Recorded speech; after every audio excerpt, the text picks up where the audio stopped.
Hi, Dan with AMI Styling. If you have a 2018 JL, we got some good news for you.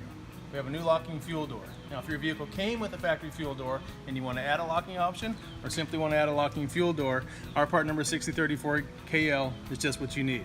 It installs easy with 6 screws that self-tap into the plastic shroud, but not the vehicle sheet metal. Simple install and locking security. To learn more about this part, please visit AMIstyling.com and follow us on Facebook and Instagram.